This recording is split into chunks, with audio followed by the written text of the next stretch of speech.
Hey, folks, Erick Stakelbeck here. Welcome to the Watchman Newscast live stream. It is Monday, and after one of the most eventful weekends, certainly in modern Middle Eastern history, we start a new week, a new work week at least. And what do we have as we start a new week? We have the Iranian regime teetering on the brink of collapse. That is not an overstatement. We have Israel carving out its role as the sole superpower in the Middle East. We have how the mighty have fallen, right?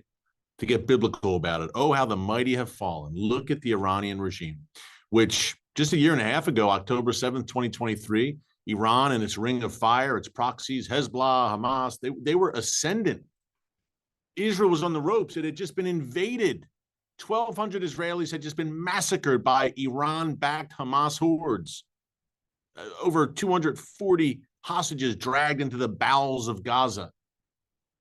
Israel seemed at a low point. But what about the resilience? There's a reason this operation Israel is conducting right now against Iran is called Operation Rising Lion, because they have risen like lions, the people of Israel. And now look at where we are. A year and a half after one of the blackest incidents, periods in the history, certainly in the modern history of the world's one and only Jewish state, and really in the history of the Jewish people going back thousands of years. That's not an exaggeration. How the tide has turned. And now we are to the point, ladies and gentlemen, where Ayatollah Khamenei, the supreme leader of Iran, who, as we told you on yesterday's live stream, may not be long for this world. And Bibi Netanyahu, Israel's prime minister, reiterated that today in a television interview that, look, if Khamenei was taken out, the war would end rather quick. So Khamenei, who was just a few days ago, a week ago, rejecting U.S. nuclear talks and a deal with the United States and saying we will never give up enriching uranium. And oh, by the way, we're going to wipe Israel off the map. And he ridiculed America and Donald Trump. That was a week ago. Now we have reports, folks, that none other than Ayatollah Khamenei is begging, and I use that word advisedly, begging the Gulf states, Saudi Arabia, Oman, the UAE, etc., to pressure, to plead with the U.S. on Iran's behalf for talks, for an end to the fighting, for, yes, a ceasefire with Israel. Wow. It's always good to see when arrogance and evil get their comeuppance. And that's what's happening right now. This is the first time, I would argue, the past 7-8 months or so, when Israel, remember, back in October 2024, Israel destroyed a good portion of Iran's air defenses and a secret nuclear site in Iran, nuclear research facility. And that followed many black eyes for the Iranian regime. Israel taking out Mohsen Fakhrizadeh back in 2020, the father of Iran's nuclear weapons program, assassinating Ismail Haniyeh, the Hamas leader, in Tehran on Iranian soil in the shadow of the supreme leader's palace, no less, and taking out several other Iranian officials, nuclear scientists on Iranian soil over the years. So Iran repeatedly had egg on its face, no doubt.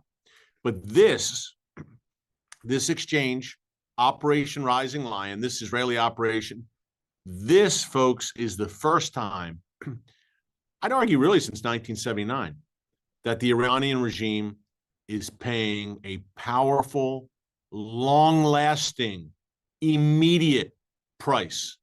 Hey, it was tough to lose Mohsen Fakhrizadeh. It was an embarrassment for Ismail Haniyeh to be eliminated under their noses in Tehran. It was rough, obviously, to lose Qasem Soleimani, who President Trump ordered taken out back in 2020. These were all hard things. It was devastating for the regime to see Hezbollah, Hamas collapse, Assad in Syria collapse, the Houthis getting pounded, to see his air defenses practically destroyed a few months ago and now completely destroyed. Israel, reminder, has full control of the skies above Iran right now, including Tehran. As we see a mass exodus out of Iran's capital city, Israel has called for the people in Tehran to evacuate, and they're heeding that call. You can see the footage. The cars are on a steady stream getting out of Dodge, quite literally. That's where we are now. The collapse of the Ring of Fire, Hanea, the embarrassments, nothing compares to now. Now is the first, okay, you could say October was the first time really where Israel directly struck, bombed Iran directly. True. But now, more than ever, the regime is really facing consequences. Imagine that. Scot-free for practically 46 years for the most part. Skirting around international sanctions, continuing to sponsor terror and assassinations. They even plotted to assassinate President Trump twice. 2 separate plots were broken up. Assassinating Iranian dissidents on European soil, carrying out terror attacks against Jewish and Israeli targets from Argentina to Bulgaria and beyond, developing nuclear weapons, ballistic missiles, and now, finally, they're being held accountable. Finally, the head of the snake, not just the tentacles, the coils, the head of the snake, the main purveyor of all the terror and mayhem and murder and misery in the region for the past 46 years. I mean, look, wherever the Iranian regime goes, Gaza, well, Iran itself, of course, the Iranian people are the main victims here. But Gaza, Lebanon, Yemen, Syria, Iraq, the list goes on. Misery. What's the common denominator? Iran's regime has its hooks in each country or region. And finally, they're being held accountable. It's glorious to see. And who's holding them accountable? Israel. Of course. Israel, once again, is doing the world's dirty work for it. The world owes Israel and the Israel Defense Forces and Bibi Netanyahu a debt of gratitude. It's the third time, ladies and gentlemen. 1981, no one wanted to touch Saddam Hussein's nuclear reactor in Osirak. Israel took it out. The world howled, but Israel was proven right. 2007, even the Bush administration at the time reportedly was telling Israel, don't do it. But Israel eliminated, destroyed Bashar al-Assad's nuclear reactor. The world howled, and then a few years later, when the Syrian civil war broke out and ISIS was on the warpath, it looked like a pretty good decision from Israel, needless to say. In both instances, destroying Saddam Hussein's nuclear reactor, destroying Assad's nuclear reactor, the world should have thanked Israel. Yet Israel got little thanks. If anything, it was condemned. And now, certainly, an existential threat to Israel, to the West, Iran building intercontinental ballistic missiles, ICBMs. You build them for one reason and one reason only, to mount them with a nuclear warhead. And those missiles, they do exactly what their name says. They're designed to travel across continents, across oceans. Those missiles, the ICBMs, they're not for Israel. They're not for Saudi Arabia. They're not even for Europe. They're for the nation that the Iranian leadership calls the Great Satan. That would be the United States, where I'm sitting right now. Israel is doing the world a favor. Let me be not the first to say, but the latest to say, on behalf of our watchmen and women on the wall, millions watching right now, thank you, Israel, for doing this. You're making the world a safer place by destroying Iran's nuclear program and its ballistic missile capabilities, and by perhaps toppling Iran's regime, which is evil and wicked and the world's #1 state sponsor of terrorism. And again, whose main victims are the people of Iran, a proud people, a great civilization. Persia, this is ancient Persia, modern day Iran. Mordecai, Esther, Cyrus, Darius from the Bible. It's a Bible land. Free the people of Iran from the yoke of this wicked regime. In 1979, before this regime came to power, Iran and Israel had good relations. Iran and the United States had good relations. It's time to have it once again. We're on the verge of a new Middle East.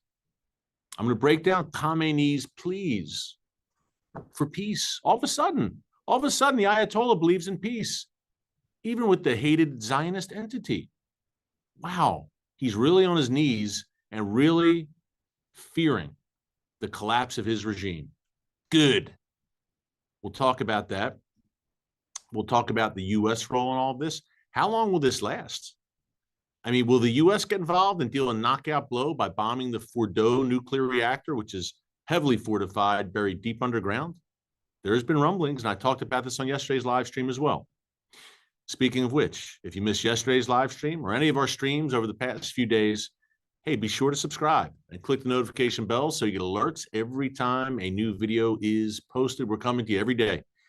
In a time like this, we're coming every day live with breaking updates and information analysis for you. So be sure to subscribe. Join close to 1.1 million watchmen and women on the wall. It goes without saying for such a time as this. And quick programming note. Now, you may have seen our special report, 90-minute live special report. It aired on TBN Friday night, June 13th. Tonight, Monday night, June 16th, we're coming to you live once again on TBN. Of course, I've got the YouTube channel here, but I also have a nightly show on TBN. It's the world's largest Christian television network. The show is called Stakelbeck Tonight. Every weeknight, Monday through Friday, 7:30 p.m. Eastern Time, nationwide here in the United States. You can also watch online at TBN Plus. But tonight, 90 minutes live from 7:30 to 9 p.m. Eastern Time. And we have great guests lined up. Jonathan Conricus, who you see many times on this show, former spokesperson for the Israel Defense Forces. General Michael Flynn will be joining us, the former National Security Advisor for President Trump. Man, so many people lined up. Amazing guests that we have.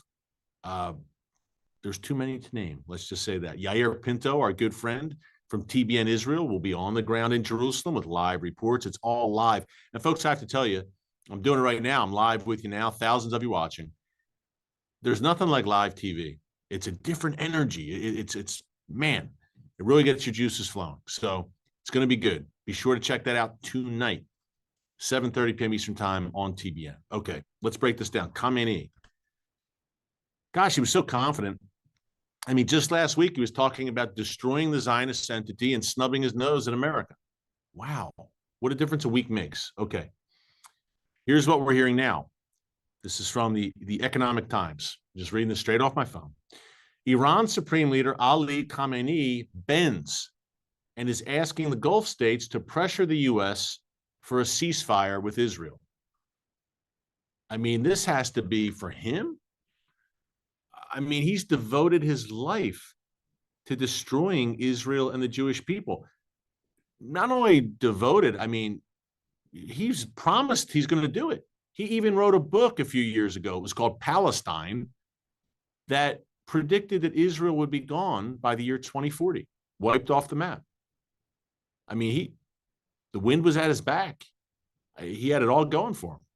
We're gonna destroy Israel. He was fully committed and fully confident he was going to do it. So this must really stick in his craw, and that's an understatement. And speaking of his craw, he's 85 years old, and there have been persistent rumors that he has stomach cancer over the years. So Iran has requested that Qatar, Saudi Arabia, and Oman persuade President Trump, good luck with that, to influence Israel for a ceasefire. In return, Iran offers flexibility in nuclear talks. Gee, thanks, guys. Gulf leaders are actively engaged in calls to de-escalate the conflict. Iran insists on a ceasefire before resuming nuclear negotiations. Really? We're going back to that table? Apparently we are. Oman is drafting a ceasefire deal to facilitate U.S.-Iran talks. Gulf leaders and top diplomats had intense phone calls all weekend with Tehran, Washington, and others, trying to stop the worst ever clash between Iran and Israel from growing. Iran, again, is ready to be flexible. But they'll only come to nuclear talks if there's a ceasefire put in place. I mean, to me, this is hilarious. And Bibi Netanyahu said, no, why would I sign a ceasefire with you right now just when I have you where I want you, where I'm about to destroy your nuclear program and demolish your ballistic missile stockpiles and possibly even topple your wicked regime? Why on earth would you agree to a premature ceasefire now? Now, if Joe Biden was in office, he'd be, or what's left of him, would be saying, ceasefire, ceasefire. I mean, Israel was in Gaza for like a month and the Biden administration was begging for a ceasefire. So President Trump's entirely different. And although he's still, he's been saying, look, Israel's doing what it's got to do. We're open. He said, if you want to come back, to the negotiating table. We're open for business if you want to do that, Iran. But unless you do that, you're going to get pounded, and maybe it'll be the end of your regime. He's got all the leverage in the world. Israel has all the leverage in the world. Why on earth will they kowtow to a tin pot dictatorship, which may be on its way out the door? Now Iran's saying, well, we'll be flexible. What does that mean? Folks, you and I know, and I've been saying this for months since the Trump administration started this attempt to negotiate with Iran. President Trump is the ultimate deal maker, right? He said, okay, I got elected on a platform of being the peacemaker. So I'll exhaust every possible diplomatic avenue before we resort to unleashing hell militarily, or we unleash Israel to unleash hell militarily. So that's what he did. To his credit, Trump can now say to the world, hey, I tried. I'm not some warmonger. I tried. I brought them to the table. They refused, the regime, as we all knew they would, to stop enriching uranium. They flat out refused. Military grade, weapons grade uranium on Iranian soil with the goal, obviously, of acquiring nuclear weapons. They flat out refused. And they not only did that, they mocked President Trump and the United States in their arrogance and their overconfidence. And then Israel confirmed intel we'd all suspected for months and months, if not years, that Iran was not only marching, they were on a sprint to the bomb. I've heard as many as between 9 and 15 bombs, nuclear bombs, that they could have mass produced quickly. They decided after Hezbollah, well, after October 7th, number one, but certainly after Hezbollah was smashed back in September, October, Iran said, uh-oh, we're probably next, the head of the snake. And if we want our regime to survive, we got to have the bomb. It's the ultimate deterrent, the ultimate insurance policy. It's the North Korea model, right? There was a lot of talk about regime change in Pyongyang not too long ago. Then Crazy Kim broke out and began testing nuclear weapons, and they became a nuclear power. They have dozens of nuclear bombs, North Korea. And now, let's be honest, you don't hear much about regime change in North Korea. They've got the ultimate deterrent. They've got the ultimate insurance policy. Iran wanted to follow the North Korea model. They wanted to get to the point where it was too far gone. They were a nuclear power, and now we're all in deep water, and we just have to accept it. And it's a new Middle East and a new world. Thankfully, Israel said, not letting you go there. And Israel told the Trump administration, look, this is how close they are. We got to take care of business. And they are, with President Trump's blessing. So now we're at the point where Iran's on its knees. And look, folks, don't let the footage that you're seeing of horrific footage of destruction caused by ballistic missiles in Israel fool you, okay? That's horrific. Any death, by the way, at least 24 Israelis killed over the past 72 hours due to Iranian ballistic missiles, probably over 500, I think, at this point, wounded of our dear Israeli friends. Civilians, every last one, civilians, women, children, Arabs, not just Jews who live in Israel, all indiscriminately targeted by the Iranian regime. Whereas Israel is pounding, key point here, government and military and nuclear sites in Iran, Iran intentionally is bombing civilians in Israel. It really pretty much says it all, right? Israel today issued evacuation orders for Tehran. They're telling the civilians in Tehran, we're coming in, we're about to drop some heavy payloads. Get out. We don't want any of you to die. It's not your fight. It's the regime that we have a problem with. Iran, on the other hand, indiscriminately, we hate every Jew, civilian and non-civilian alike. We want to kill you all and push you into the sea. So, of course, they're going to bombard central Israel, the Galilee, Tel Aviv, and Haifa with ballistic missiles like they have. Now, they fired a few hundred so far. And they started this war, the Iranian regime, with some 3,000 ballistic missiles, apparently. Now, they apparently used 500. Let's say they started with 2,500, I guess, because they used 500, roughly, in their barrages against Israel in April and October 2024. They've used a few hundred here, and these are the long-range ballistic missiles. Now, other stockpiles of their ballistic missiles are short-range, and they can't reach Israel.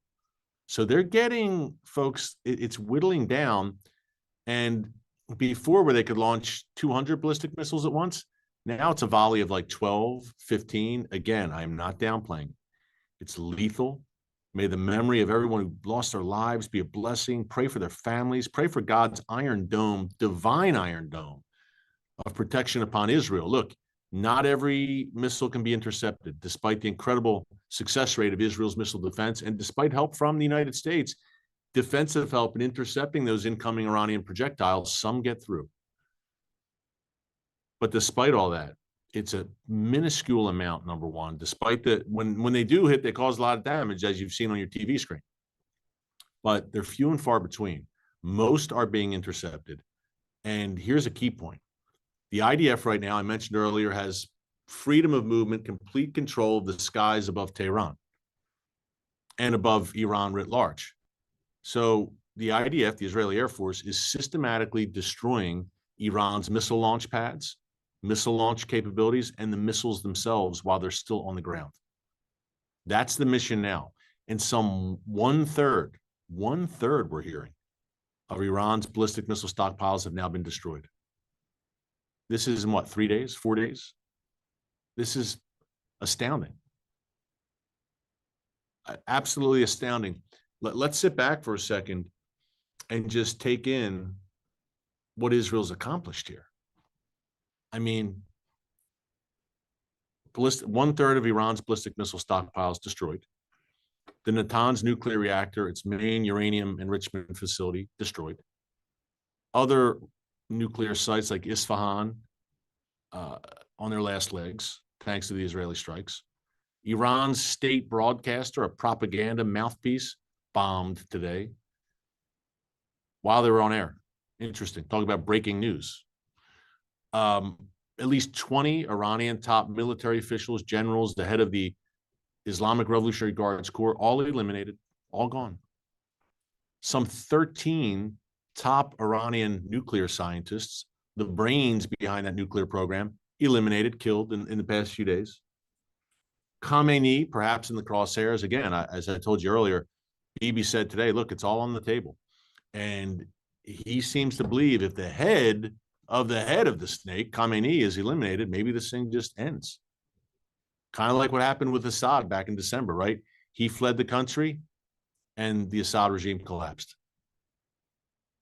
Now, bear in mind, Israel so far is just focused on eliminating military and intelligence leaders and scientists and people of that ilk involved in the ballistic missile, the nuclear programs. Khamenei, a political/religious leader, he's a supreme voice in Iran. But listen, Khamenei himself was plotting to assassinate Donald Trump, as I mentioned earlier. Iran tried to, through Hezbollah, assassinate Netanyahu several months ago. Netanyahu was in his vacation home in Caesarea on the Mediterranean, and a Hezbollah drone actually flew into his bedroom window. Thankfully, it exploded when it hit the window, which was, I'm sure, heavily fortified. But that was Khamenei on his orders. So he's not exactly a strict adherent to the Geneva Convention, let's just say that, between trying to assassinate Bibi and Trump and indiscriminately bombing civilian areas in Israel. He's an evil, wicked man, one of the worst. And he's apparently fair game, although, as we reported yesterday, President Trump is said to have said, no, don't do it yet, because I think Trump wants someone to negotiate with to bring an end to it. But to me, let this thing play out, because you might not have an Iranian regime minion to associate with. You might have a new Iranian government. Who knows? And Israel says, look, we're not actively seeking regime change. But to me, I know there's always uncertainty with the regime change, for sure. But to me, can it get any worse than this current regime in Iran? I mean, can it get any worse? People say, well, the devil you do know, the devil you don't know. I get it. And at times I agree. But in this case, It doesn't get any worse than this current regime in Tehran. I mean, they're the face of evil and terror, diabolical. And we know there are large chunks of the Iranian people, large chunks, and I interview them, I talk to them, I'm friends with them, who despise this regime. They've been in the streets from time to time in large numbers since 1999, periodically, several times a year, large demonstrations against the regime. And now Tehran is in flames. The economy is a shambles. They're an international embarrassment, a laughingstock, because they talked a big game and they couldn't back it up. When the rubber hit the road, they folded like a deck of cards. And now they're begging for a ceasefire. Here's the deal. I've said this all along.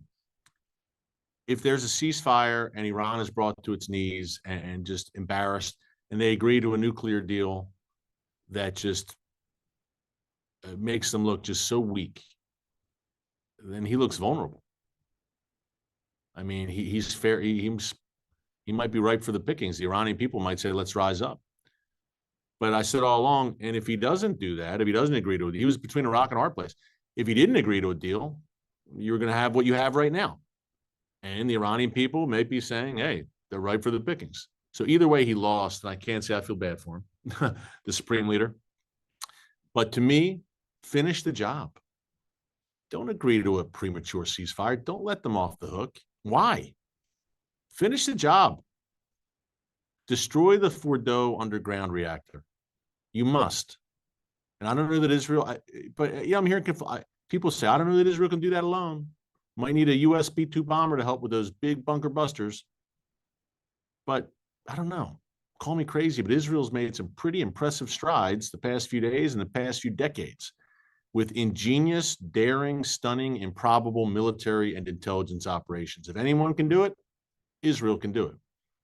And just reading some interesting analysis last night that perhaps Fordo is not as impenetrable as we thought. The plot thickens. Now, I think you're going to see the howls from Iran for a ceasefire.